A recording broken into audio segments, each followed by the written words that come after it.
పవన్ కళ్యాణ్ నటించిన ఉస్తాద్ భగత్ సింగ్ సినిమాకు సంబంధించి తాజా సమాచారం వెలువడింది. మూవీ యూనిట్ నుండి వచ్చిన అప్డేట్ ప్రకారం, సినిమా షూటింగ్ త్వరలోనే మొదలు కానుంది.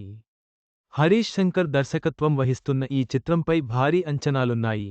పవన్ కళ్యాణ్ ఇటీవల తన చేతిలో ఉన్న సినిమాలన్నీ పూర్తి చేసేయడానికి వరుసగా డేట్స్ ఇస్తున్నాడు.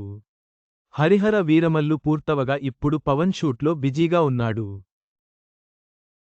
ఇక అసలు సినిమానే ఉండదేమో అనుకున్న ఉస్తాద్ భగత్ సింగ్ కూడా ఉంటుందని ఇటీవల క్లారిటీ ఇచ్చారు. తాజాగా ఉస్తాద్ భగత్ సింగ్ సినిమా నుంచి అప్డేట్ ఇచ్చారు మూవీ యూనిట్. కేవలం పవన్ కళ్యాణ్, డైరెక్టర్ హరీష్ శంకర్ చేతులు మాత్రమే కనపడేలా ఓ పోస్టర్ రిలీజ్ చేశారు. ఫ్యాన్ బాయ్ ఫీస్ట్ ఫ్యాన్స్ కోసం, మూవీ లవర్స్ కోసం రాబోతుంది. త్వరలోనే షూటింగ్ మొదలవ్వబోతుంది అని అధికారికంగా ప్రకటించారు. దీంతో ఉస్తాద్ భగత్ సింగ్ సినిమా పక్కాగా ఉంటుందని క్లారిటీ వచ్చేసింది.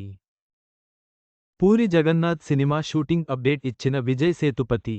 ఎప్పట్నుంచి అంటే, టైటిల్ పై కూడా క్లారిటీ. గతంలో హరీష్ శంకర్ గబ్బర్ సింగ్ లాంటి సూపర్ హిట్ సినిమా ఇచ్చాడు కాబట్టి ఈ సినిమాపై కూడా అంచనాలే ఉన్నాయి. అయితే గతంలోనే కొంత షూట్ చేసి గ్లింప్స్ కూడా రిలీజ్ చేశారు. ఈ సినిమా తేరి రీమేక్ అని కూడా అన్నారు. అయితే ఇప్పుడు కథ అంతా మార్చేసి మళ్లీ కొత్తగా షూట్ చేయబోతున్నట్టు తెలుస్తుంది. దీంతో ఫ్యాన్స్ సంతోషం వ్యక్తం చేస్తున్నారు.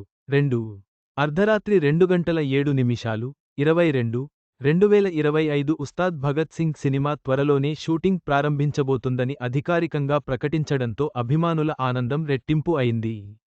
ఈ సినిమా పెద్ద విజయం సాధిస్తుందని అంచనాలున్నాయి.